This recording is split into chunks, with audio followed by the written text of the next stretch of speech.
The year is 1808. Napoleon, having dominated much of Europe, makes a pivotal mistake by invading Spain.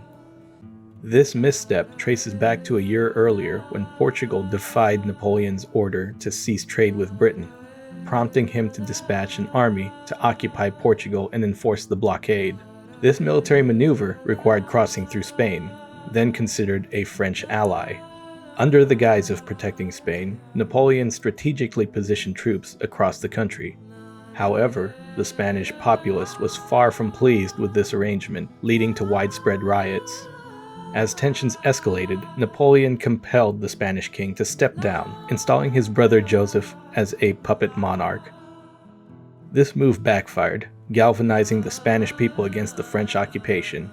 The following year saw the arrival of the British Army, but prior to that, a guerrilla war of independence had already been ignited.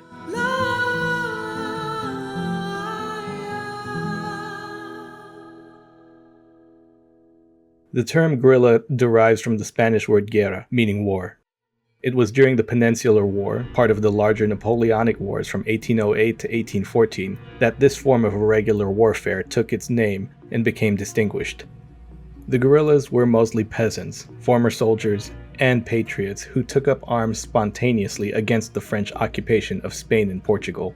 The motivations for joining the partisans were not solely driven by patriotism. The French imposed restrictions on movement and traditional aspects of life. Hunger and despair were rampant, pushing many to seek alternative livelihoods through guerrilla activities. Their warfare was characterized by hit-and-run tactics, ambushes, and sabotage, a stark contrast to the linear battle formations of the time. Prominent leaders such as Francisco Espoz y Mina and Tomás Zumalacárregui became legendary. These leaders organized bands that could number from a few dozen to several thousand men and women. As the conflict progressed, authorities tried to bring order to this chaos, forming regular army units like Espoz y Mina's Cazadores de Navarra. The guerrillas operated independently but coordinated large-scale raids and sieges, notably the Battle of Arlaban, where a sizable guerrilla force of 3,000 to 4,500 Spaniards executed a strategic ambush, and the Battle of Puente Sampaio.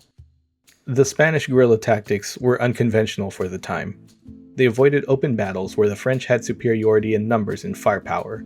Instead, they mastered the art of ambush and mobility, using intimate knowledge of the local terrain.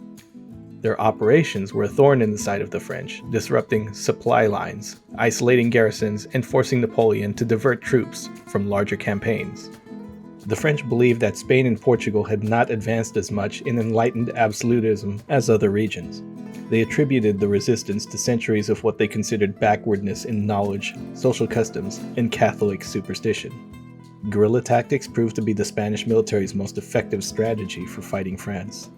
Regular Spanish forces' attempts to confront the French directly often ended in defeat. However, when soldiers reverted to guerrilla methods, they managed to immobilize large numbers of French troops over vast areas with minimal resources. This supported the conventional victories of Wellington and his Anglo-Portuguese army, eventually aiding in the liberation of Portugal and Spain. The widespread resistance of the Spanish populace also inspired Austria, Russia, and Prussia to rise up against Napoleon. By 1812, Spain boasted over 38,000 irregular troops organized into 22 guerrilla bands. They disrupted French supply lines and communication networks with minimal resources. As the guerrilla conflict wore on, Napoleon expressed considerable strain, lamenting the guerrilla war as the one that killed me. Meanwhile, Spanish civilians rallied behind the guerrilla fighters, contributing to the ongoing resistance against French occupation. Let's take a look at the main points of what made them successful. Spanish guerrilla fighters, masters of their environment, navigated the challenging landscape with ease. Utilizing hidden paths, caves, and natural cover, they executed surprise attacks and outmaneuvered larger French forces. As locals, the guerrillas possessed intimate knowledge of the region's seasonal changes and weather patterns. Guerrillas used their detailed knowledge of the terrain to their advantage, adapting tactics that best suited each situation. They leveraged harsh conditions like heavy rain or snow to launch strategic assaults, catching French troops off guard. Spanish guerrillas perfected the art of hit-and-run tactics. striking swiftly and vanishing before larger French forces could respond effectively. The guerrillas were a major factor in the attrition of French forces. Not only did they inflict significant casualties, but they also spread fear and uncertainty, lowering French morale. This disruptive strategy wreaked havoc on enemy supply lines and communication channels, instilling chaos and uncertainty among French ranks.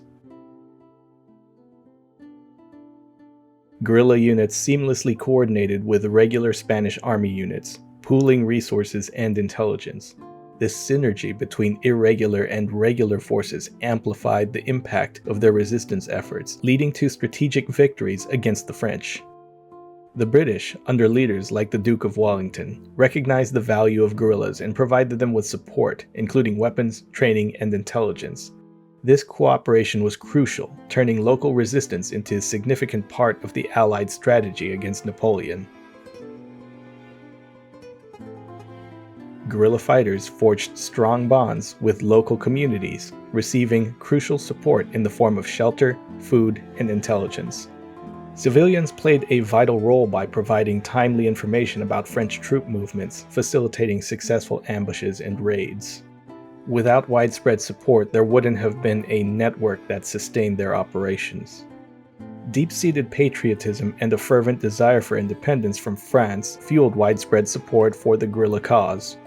This emotional connection inspired individuals to join the resistance, sustaining the fight against French occupation. The guerrillas became heroes in Spanish folklore, symbolizing national resistance.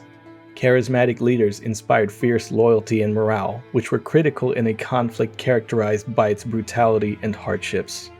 Their legacy is reflected in literature, art, and national identity, emphasizing the valor and resilience of ordinary individuals in extraordinary circumstances. The French marshal referred to guerrilla-controlled areas as the Spanish ulcer that drained French resources and weakened their strategic position across Europe.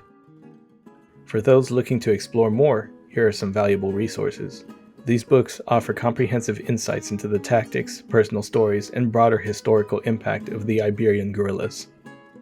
The Iberian guerrillas were definitely not the first group of unconventional warriors, but they gave a name to a type of fighting that definitely falls under that umbrella.